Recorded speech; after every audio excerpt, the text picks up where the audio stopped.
Shavuot à toutes et à tous. Nous sommes à une semaine de la veille de Shavuot et pendant ces 5 Shabbatot qui se sont passés, plus le 6e qui arrive cette semaine, nous avons le minhag dans les communautés, quelle qu'elle soit, de lire les Pirkei Avot. Alors chaque jour de cette semaine, on va donner une idée de ce qu'a été les Pirkei Avot parce que les Pirkei Avot sont les moyens pour pouvoir se préparer à recevoir la Torah. Rappelez-vous, dans le premier chapitre, c'est marqué en première Mishnah que Moshe a reçu la Torah au mont Sinaï, qui a transmis avec Yoshua, etc. La question est de savoir quel est le rapport entre cette introduction et le reste des Pirkei Avot qui, comme je viens de le dire, traite uniquement de travail sur nos traits de caractère. On explique que nos sages sont là pour nous dire que la Torah ne doit pas rester notre propriété personnelle. La Torah que nous avons apprise, il faut la transmettre aux autres. Ce concept est tellement essentiel qu'il doit être enseigné à tous les élèves. Ils doivent savoir que toute la Torah qu'ils vont acquérir en étant à l'école, pour ceux qui vont faire la yeshiva, ceux qui vont aller à des cours de Torah, devra être partagé avec d'autres personnes du peuple juif. Et ça, c'est un premier élément qu'on doit comprendre.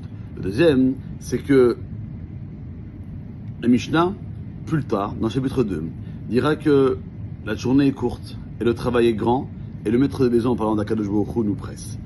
On nous enseigne que ce maître de maison évoque évidemment Akadosh Baruch Hu parce qu'il éprouve le désir pressant de nous déverser ses bienfaits. C'est dans ce but que Dieu a créé le monde. Ça veut dire quoi? Ça veut dire que lorsqu'on a parlé de Pessah, qu'elle est appelée l'El Shimurim, le soir de Pessah est appelé une nuit protégée par Hachem, Akadosh Baruch Hu a désiré délivrer les bénis Israël. Mais ils n'avaient pas trouvé méritant avant la nuit qu'il avait tant attendu parce qu'il désire faire du bien.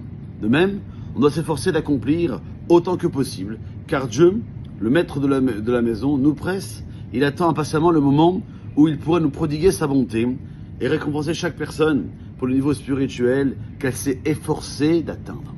À sa naissance, l'homme reçoit le nombre de jours nécessaires pour se perfectionner. Il doit exploiter chaque jour, parce que la mission d'aujourd'hui ne pourra pas être accomplie demain. Un jour qui n'a pas été complètement utilisé laissera en fin de compte une imperfection. Chaque jour porte en lui de nouvelles occasions spirituelles. Et c'est dans cette intention que Moshe Rabbeinu pria dans le Télim 90, « Apprends-nous à compter nos jours ». Et le Zohar a donné un enseignement semblable lorsque c'est marqué que les jours sont courts et que le maître de maison presse. Il dit que le maître de maison, c'est pas Hachem, mais c'est le Yetzer Hara, car chaque jour amène de nouvelles épreuves. Le Yetzer Hara de l'homme se renouvelle chaque jour, dit le Talmud. Chaque personne reçoit un colis de Yetzer Hara qu'elle devra corriger au cours de son existence. On va recevoir, merci à Hachem, à Shavuot, 613 misot, qui sont nos armes pour lutter contre le Yetzer Hara. Cela aussi fait partie de la prière de Moshe Rabbeinu. Apprends-nous à compter nos jours. Aide-nous à être alertes aux épreuves quotidiennes que nous présente le Yetzer Hara. Ces explications de la suite de Moshe Rabbeinu, elles sont très pertinentes pour cette dernière semaine du Homer, où nous comptons chaque jour. Il faut nous enseigner à compter chaque jour, que chaque jour doit être utilisé au maximum, d'autant plus que ces jours de Homer sont remplis d'une abondance d'aide divine pour acquérir les atouts spirituels. La nuit à la sortie d'Égypte, Dieu a élevé les bénis Israël au sommet de l'ascension spirituelle, un niveau qu'ils n'ont pas atteint par eux-mêmes. Ils ont reçu un bref goût de la perfection. Puis ils sont passés aux 49 jours à travailler pour retrouver ce plateau élevé. L'aide divine dont ils ont profité, qui leur a permis de faire un retournement spirituel à une vitesse stupéfiante, s'élève chaque année, pendant les jours qui mènent à cette fête de Shavuot.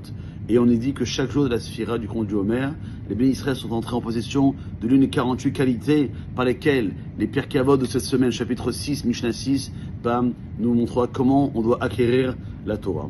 Alors, à nous faire en sorte que chaque qualité conduit à un lien plus fort avec la Torah, qui non seulement nous aidera à utiliser chaque jour au mieux, mais nous fournira des munitions supplémentaires contre le Yetzer Hara. Alors, on y va, au boulot. Bonne journée.